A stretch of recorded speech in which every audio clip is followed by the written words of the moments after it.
Good morning and welcome to the Get Stephed podcast. This is a hairdresser in conversation. The love of conversation certainly began with my hairdressing career. The art of deep listening to people, hearing their stories and being inspired by their journey has certainly been a huge part of my life thus far, and most certainly the inspiration for me becoming a coach. So today I'm very, very lucky to have a guy called Sam Beechey with me this morning. And I met Sam probably 4 or so years ago when my interest in ketones began. And Sam is an incredible person, I think. He's very generous and very kind. He's someone that's super interested in health and wellness and living the best life that he can for himself and all those around him, really. And I first met Sam through that experience, and since then I've been in and out of my own ketone journey, but he is a very well established ketone coach. And today we're going to be chatting about all things heartfelt and maybe tapping into his wisdom in some of the health arena. So, Sam, thank you so much for saying yes. Welcome. Oh, thank you. So it's a great honor. Anytime I get the opportunity to speak with you, more than happy to get connected. Thank you so much. So, to start off, really, let's talk about who you are, and that is you are an incredibly loving dad of 3 girls. You've got a beautiful partner, Alice, and they are the center of your world, correct? Oh yeah, absolutely. I'm a king of queens, surrounded by women. Absolutely perfect. Do you have pets? We do. We have a dog. She's an Alaskan Malamute. She's also a female. But we do have another male in the house. I'm actually looking at him right now as a rabbit. Woo! So great. 2 it's my bro. males. Yeah, exactly. The rabbit. You're still always going to be outnumbered. Correct. Very much so. So, Sammy, I wondered, could we start with how your journey and also love of the wellness world began? What was your inspiration into just wanting to be someone that could learn as much as they could about wellness? Where did that start? Yeah, for sure. So it's definitely a process, right? Like anything, it doesn't happen like it's a clear decision and kind of shifts. It was probably stems from my upbringing, being very athletic and also very competitive. So wanting to, always strive for the best in whatever it is that I was actually doing, especially in sport and things like that. Unfortunately, I wasn't extremely gifted to go to any kind of, professional or semi-professional kind of level, but I found myself working offshore oil and gas and started getting a little bit overweight and stumbled across a training platform called CrossFit, which is, just, to keep it simple, it's strength training with high intensity conditioning plugged into it as well. And started going down that route and realized that was something I wanted to, do as wouldn't say as a career as such, but more as something that I just want to have that lifestyle around me. And a huge shift was probably when I actually was 19. My father passed away from multiple different forms of cancer. And that was something that at that age, I didn't realize that was something that would be a driving factor in the years ahead. But as I started to get older and as my children came along, I started to realize that I didn't want to be a drinking, overweight, fly in, fly out worker where I wasn't going to be able to be healthy and, end up going down the same route that my father did or anything along those lines. So for me, finding health was a huge part of, what I believe, was a lesson in my father passing away. It's given me the ability to realize that, like, we have everything, within our means. We have the ability to make positive health and lifestyle choices. And probably that was a huge defining point in my life, but you don't realize till later down the track, that his passing was something that I could actually leverage and use for my motivation and really inspiration to be, the optimum version of myself and my children, and then also to be able to, help other people go down that journey as well. That's a pretty massive gift to come out of, a sad loss. Mm. So to me, that's just more evidence about how life works. I mean, he'd be smiling down, he'd be going, yeah, good on you, Yeah. And I'm a huge believer in like everything happens for a reason, right? So Right. it was, I don't know, maybe a year, 18 months, 2 years ago, when you can see gratitude or the positive in something, in anything for that matter, that's when the true magic happens. So, I'm grateful for his passing, in a weird ass way, I that love it's it. You can actually giving openly me. say that. I haven't said it to my family, my close family. I I don't know understand. if they I may understand. understand that. They got to be on the right journey, right, to be able to accept different things. But I definitely wouldn't have the lifestyle I live now if he was around. That being said, like for him not to be able to be around with my children going to school and seeing their achievements, and it's extremely tough. But I know that I had the relationships, the health, the abundance, and the quality relationships I have now because of the situation that I had to go through. So my children don't have to, and then hopefully other families don't have to as well. Yeah, that's a massive why, a beautiful why, and I'm sure that authenticity was something that I just totally connected with when we first met. And yeah, I'm on a constant journey too for wellness, as you know, like mental health, physical well-being is a huge part of my agenda. And discovering ketones has been a really important part of my learning as well. Remember 4 years ago, I started ketones while still on antidepressants, and that was my journey then at that time. And I saw some great benefits then. But now, being 2 years antidepressant free and starting ketones again, I'm just seeing even more clarity and I guess more of the benefit of what that ketogenic lifestyle does. So, where did you take that to, Sam? What are you doing now with your knowledge? Well, it's a journey. Like we're always learning more. One thing that I've learned over time is not just one and done, and you're done. Mm. Um, but for me, it's there's kind of two parts.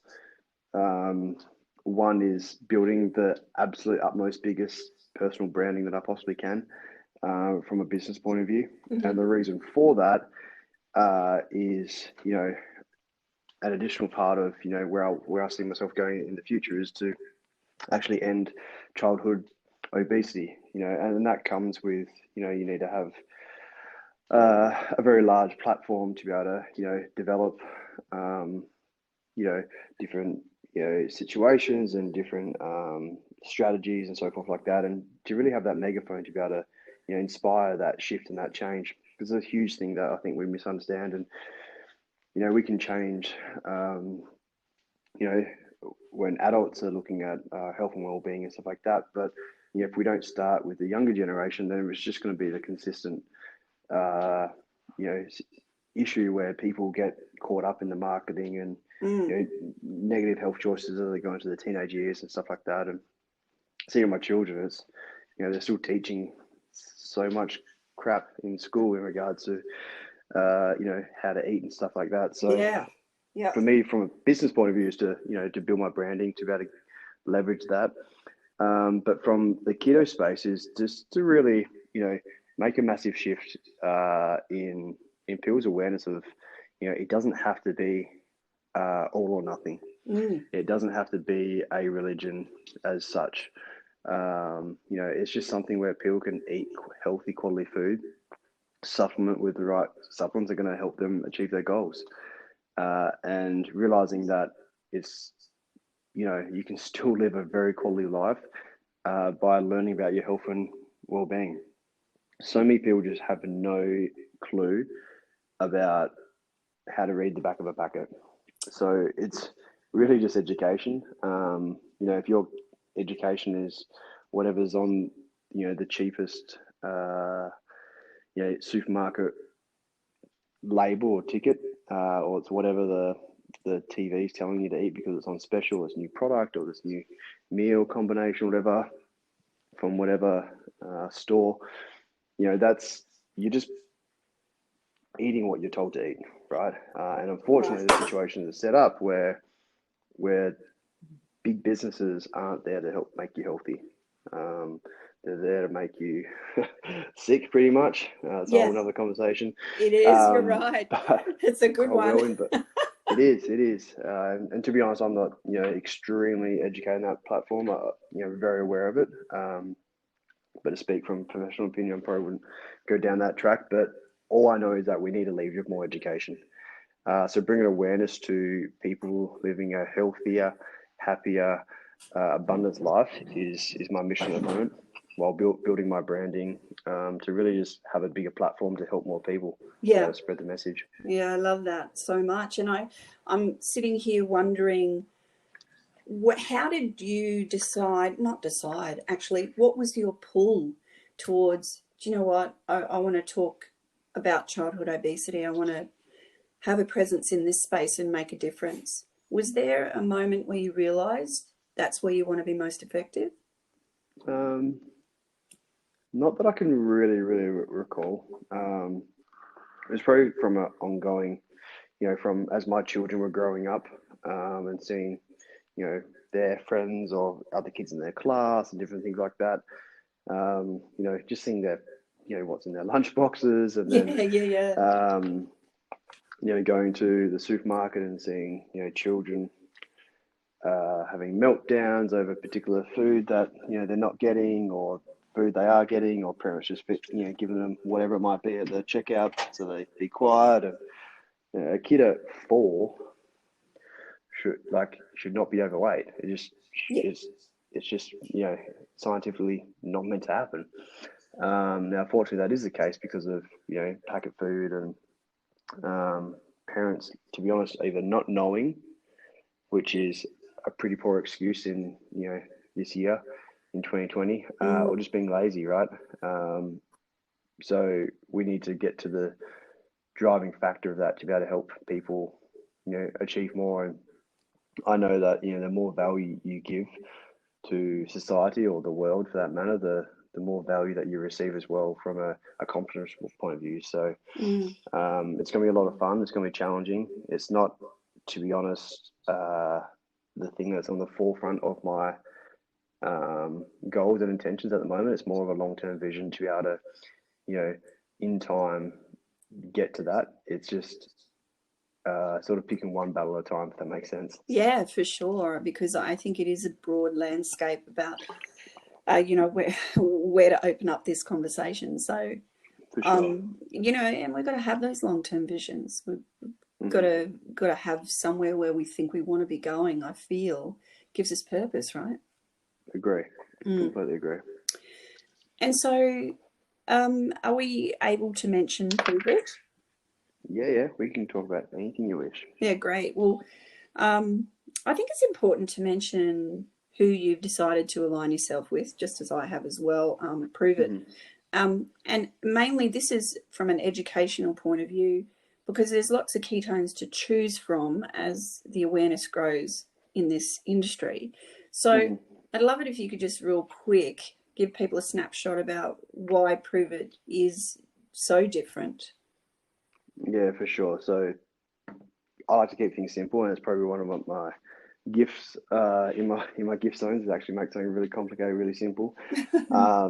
So we could waffle for hours on this, but to be honest, there's two parts to it. One being the product is completely bio-identical. It's the only product on the market which means it's if you were to eat a low carb diet, which I highly recommend, ongoing for long enough where you actually start producing your own ketones in your liver. If you were to pull one of them out, put it under a microscope, put one of the keto nuts from Prove It under a microscope, it's identical. It's the same thing.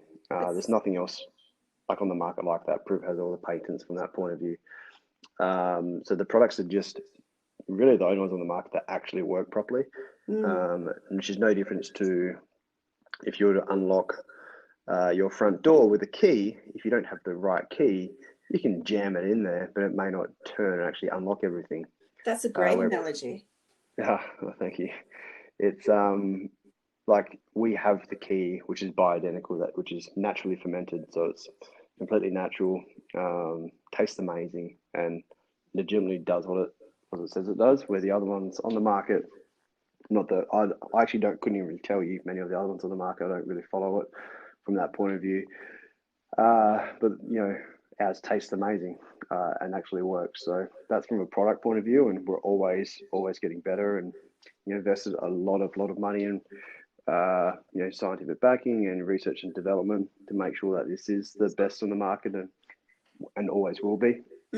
But then also from a company point of view, it's I've always been big in communities, whereas from sporting, whereas from my surfing or football, and then when I was actually had a bit of a union background as well when I was offshore and gas, so I was always a big part of the just that community vibe, community feel. Then into my CrossFit and my strength training, always felt like being part of a community was very, very powerful, and that's really what Prove It strives with, is community-based marketing. So that's it's not really something, it's honestly everything. When you realize when you're part of something bigger, you're part of a mission, everything changes. And the personal development that comes with this, and realizing that we are better together, and the power of abundance with a group of people is very, very life-changing. So that's what gets me up and moving. I would drink Prove It's products and share them with clients and so forth like that if there wasn't a business model connected with it. But now that we have this ability to plug into a community that is extremely passionate, extremely mission driven, and different to anything else out there, it's just a recipe for a massive shift in the health and wellness, and then also in the direct sales, community-based marketing, network marketing, whatever you want to call it. It doesn't really matter, but this is something that is very, very different to anything else out there. And so if someone is listening right now and they're for the very first time hearing ketones or ketosis, could you first of all explain what ketosis is? And secondarily, I think it's really important to let people know the power of ketones, like what maybe the 3 key benefits from having ketones. Yeah, for sure. So the ketone molecule itself is a complicated one, but if you just think of it from a simple point of view, it's just a fuel source. No difference to sugar, or a carbohydrate is a fuel source. Okay, just like we fuel our body with carbohydrates or sugars, because every carbohydrate is a sugar, we can also fuel our body with ketones. Now, there's a couple of different ways to be able to achieve that, and I'll go from the easiest, I think, but people don't actually realize this, but you just fast, right? If you were to remove all food from your diet and you stopped eating for 48 to 72 hours, you start producing ketones in your liver completely naturally. That's called ketogenesis. Now, the thing is that no one really wants to not eat, right? Everyone wants to be able to have some food. Everyone likes eating. Everyone likes food. People don't like the discomfort of not eating. But it's a natural state, right? If you think back, a few thousand years ago, we're forever, every day not eating to some degree, until we got our next hunt or the crop was ready, or whatever it might be. True. So we're going in and out of ketosis always. Obviously, the other way is to be able to eat low carb. So we're talking very low carb, less than 20, 30 grams for males, maybe 40, 50 for females, which is an apple or two, right? Not many carbs at all, a slice of bread or less, spread out over a day, not in one consumption. Does that make a So difference if it's in one consumption? yeah, massively, Wow. massively. No difference to having a shot of vodka, sipping it over 8 hours compared to having it all at once. It's just going to be a very different dosage. Okay. Your body, the reason why is you just can't, your insulin will spike, which means if your insulin spikes, your ketones drop and you just kick out of ketosis instantly, Okay. pretty much. So there's a reason behind that, but you can use that to your advantage, right? Right. I sometimes have carbohydrates as like a insulin spike to be able to, have that energy source. But when you're running on sugars and carbs all the time, you have a dose of carbohydrates it's just another day. Nothing changes, right? Correct. Yeah. But that's where we start going down to sports performance and, a little bit in another whirlwind. But, eating low carb ongoing, really 21 plus days, you start getting the metabolic state of ketosis or ketogenesis, which is, I'm talking about not slipping up, not having a beer, not having a slice of bread, for 21 plus days just to get there, right? Yeah. Okay. But, the feeling's amazing. You start having that mental clarity, the increased energy, you start having some fat loss, better sleep. What you've kind of spoke about is just that cognitive function where you feel like, I don't know if anyone's ever had a drink before, you feel a little bit frosty in the morning, Yeah. a little bit, hungover, so to speak, that little bit of haziness in the mornings. We all have that to a certain degree when we're eating carbohydrates and sugars. When you're running on ketones, you just don't have that, right? Your body just doesn't have that, that fogginess over it. And the reason being is that your insulin isn't going up and down like a yo-yo.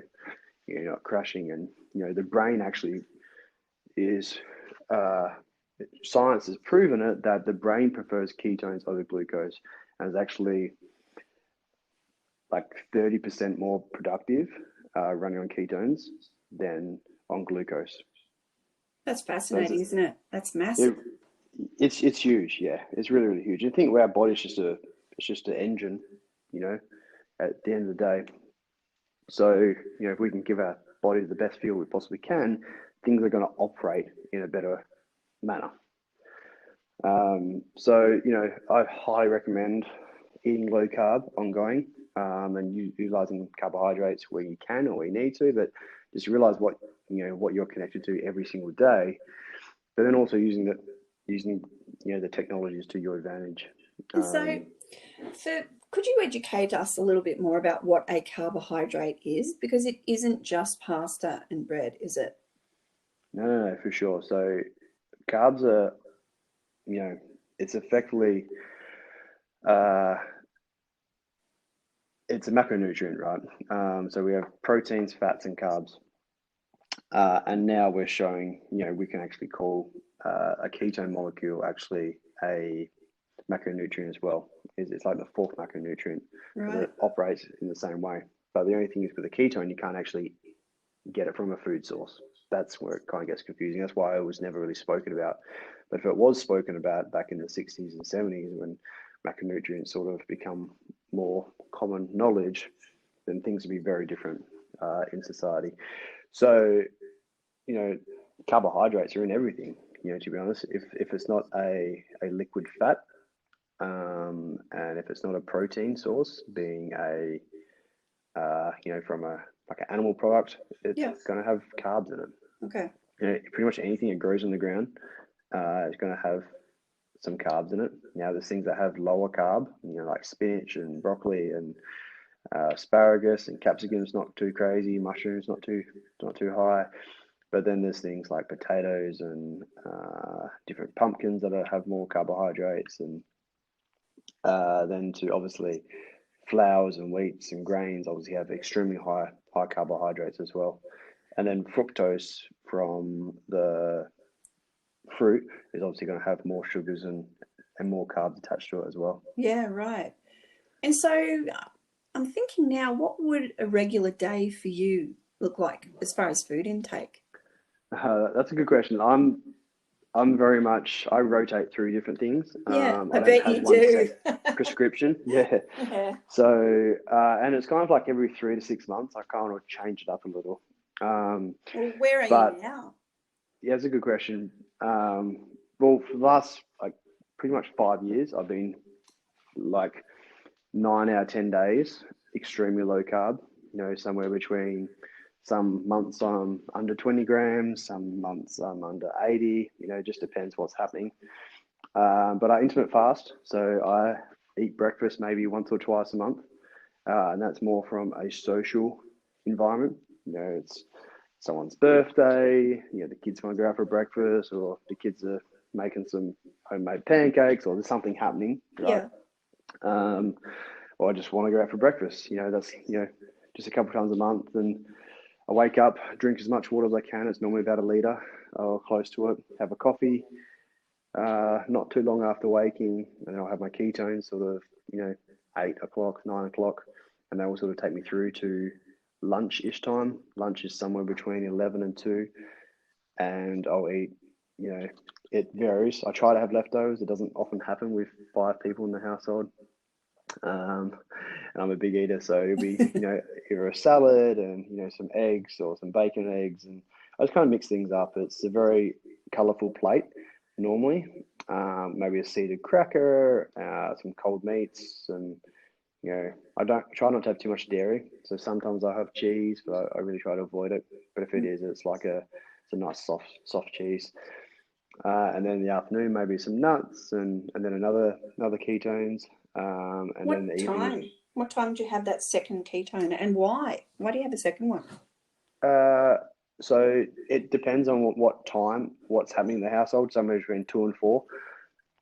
Um, and to be honest, it's just, the higher your ketones are throughout the day, the more energy that you're going to have. Okay. So I operate, I'm up at somewhere between 4 and 5 each morning and go to bed between 8 and 10 each night. So 9 and 10 each night.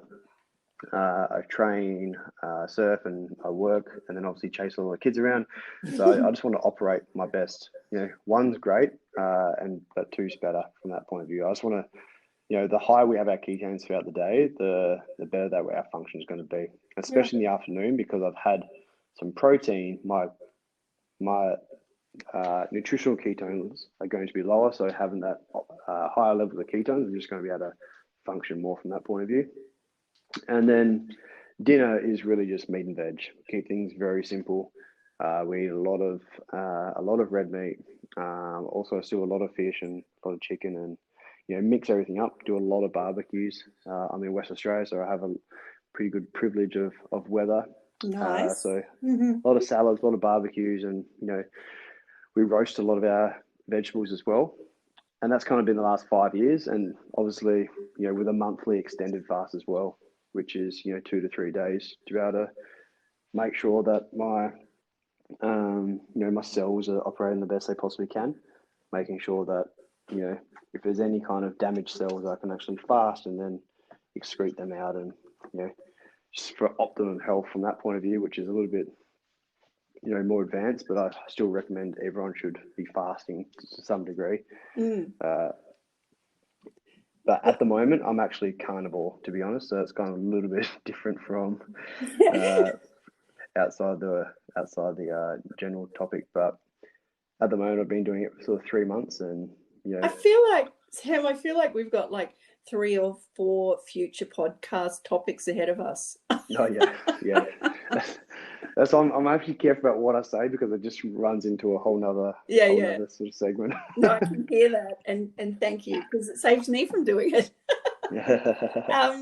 Yeah, there's 2 things I want to just quickly ask, and that is why roasting vegetables, and the second one is can you explain a couple of different versions of fasting for us?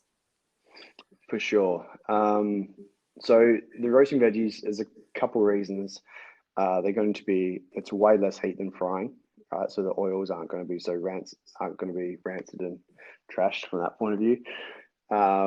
They taste amazing, okay? And the better something tastes, the more likely you're going to have it.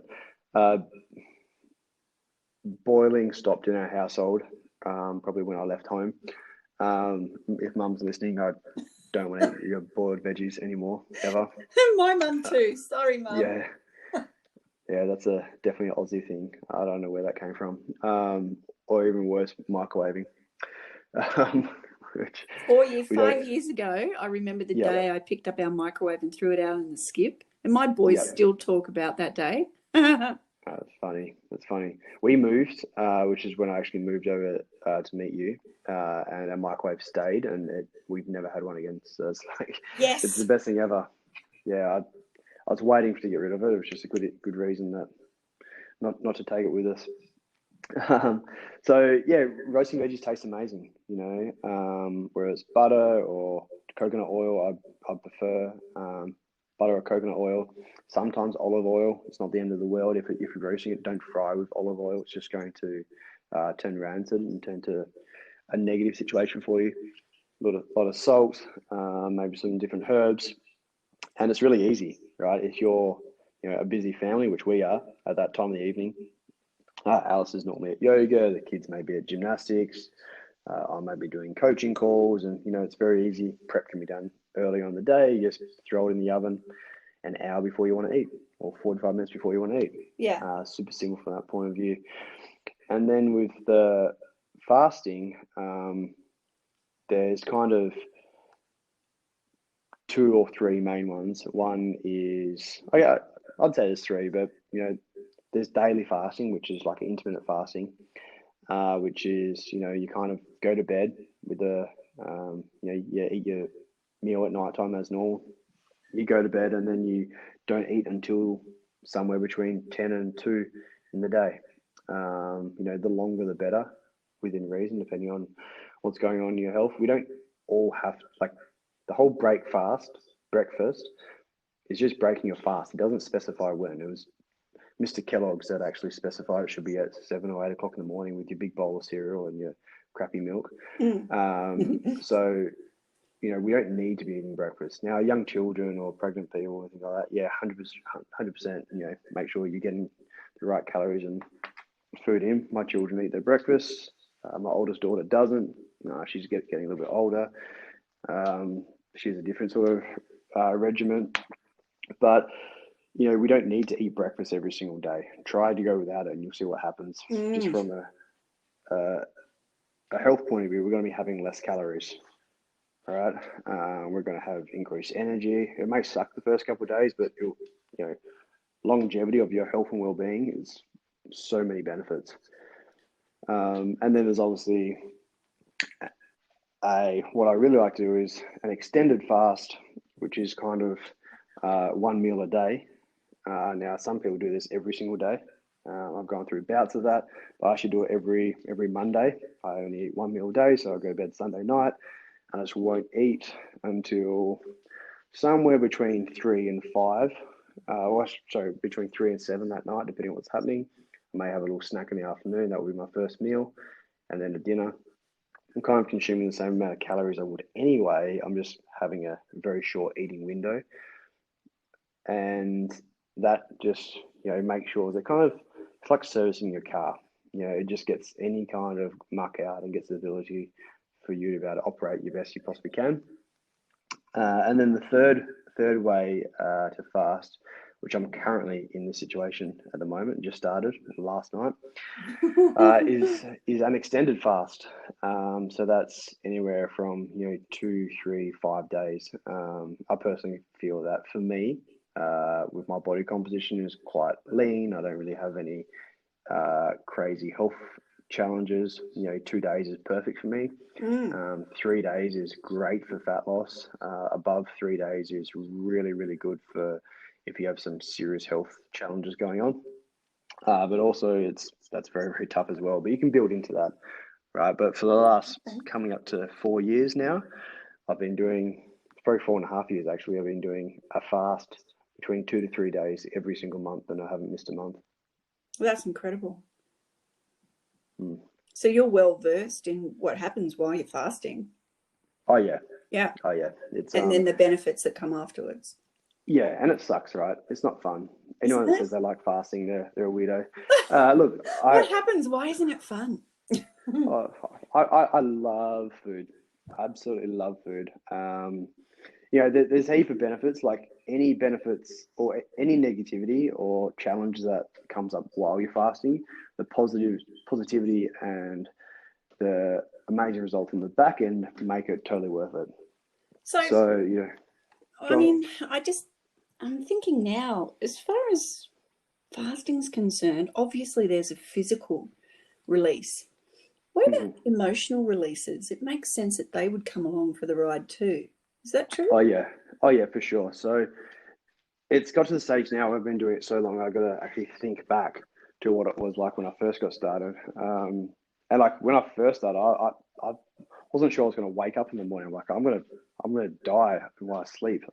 I need to eat. Like this is, but that doesn't happen. Our bodies are very, very smart, smart piece of machinery. But the biggest thing that I remember outside of that was going to the fridge because I have the luxury of working from home. I have for years now. But going to the fridge, I was opening up the fridge and going, what am I doing in the fridge? Like just constant, like multiple times a day, just found myself in the fridge, sort of snacking. So realizing that I had this huge connection to, I guess, I wouldn't say boredom, but like a distraction of food, Yeah. where I was just eating for the sake of it. Oh, Or we when I all know was, that feeling, right? yeah, exactly. Or like making the kids their food, whether it was breakfast or making their school lunches or their dinner. Like just I was about to put food in my mouth, which is their leftovers or their the offcuts of something I was making. Mm. Realizing there's so many calories that I was consuming without even realizing, right? So people may not realize that how much food they're actually having uh, outside of their main meal times. That was a huge thing as well, and realizing that it's opened me up that when I'm commuting or traveling or out and about, when people are like, "Oh my God, I'm hungry. I've got to eat something." You probably don't, Yeah. right? Okay. Missing a meal isn't going to be the end of the world. Um, Especially when you're refueling with quality foods. And the benefits coming out of it is when you go 2 or 3 days without food, or even just one day for that matter, you're not going to go order a pizza from your local pizza shop. You're going to replenish and refuel yourself with quality, healthy, nutritional foods, which means you just appreciate the food that you're having and appreciate, the effort that you put into, you know, looking after yourself. And the thing that people don't realize is the benefit of when you say you're going to do something and you follow through with it, the self confidence that comes out of that is huge. I agree. It is absolutely huge. So There's nothing that's, like that feeling of feeling like you're keeping the promises you made to yourself. oh yeah, yeah, And so the refueling part, I guess that to me sounds like it's just as important as the fast itself. for sure, for sure. Well, the refueling, like we're refueling our body every time we put something in our mouth, right? Mm. So you know, just like you can't out train a bad diet, you can't out fast a bad diet, Yeah. um, unless you're, yeah, you can't. um, so yeah, just making sure that whatever nutrition practices that you preach, like fasting, whether you're eating low carb or moderate carb or whatever it might be, it's a scientific, sound, proven method to have optimum health and well-being. Full stop. I don't care whether you're vegan, vegetarian, or anything in between, carnivore or whatever it might be. Fasting will help you live a better quality of life and also a longer life. It just does. So refueling, whatever it is, just avoid eating processed, refined carbohydrates and sugars. Okay, that's cool. You know, I do recommend eating, animal sources, quality ones. Mm. You can not just like uh, a you know a frozen broccoli isn't going to be the same as one from organic farm or one that's grown in your house. It's just meat's the same, if not more important. Okay. So eating quality foods, but just making sure that ideally it's what you produce yourself and lots of colors, and avoiding things that have multiple ingredients on the back of it. And if you can't read it, if you can't spell it, if you don't know what it is, you probably shouldn't be having it. Agreed, right? So when it comes to the actual process of fasting, what do you do? What are you having? Is it just water and ketones? So it depends on the person. Fasting is just like the definition of going without, right? So no difference to someone saying, "Oh, I exercise." That the stay-at-home mum that exercises with her kids and walks around the block is very different to the person that's exercising to train for the next Olympics. Point being is that there's different methods of it. So people have juice fast and all different kind of things. I'm talking just going without food, right? Anything less than really 50 calories is what we're striving for. Is my belief. Anything less than 50 calories per serve. So I have a black coffee. I don't try not to have too much coffee in a day, especially when fasting. But anyway, because it dehydrates you so much, so I'll have one black coffee a day when fasting. And then obviously caffeine's amplified when you are fasting as well, because there's nothing to slow it down. And then I'm having as much water as I possibly can, some electrolytes, because it's going to definitely replenish our salts. And then also I am drinking the ketones just to make sure that I'm, speeding up the process of the fast, and also having, the energy to get me through that fast as well. Oh, that's amazing.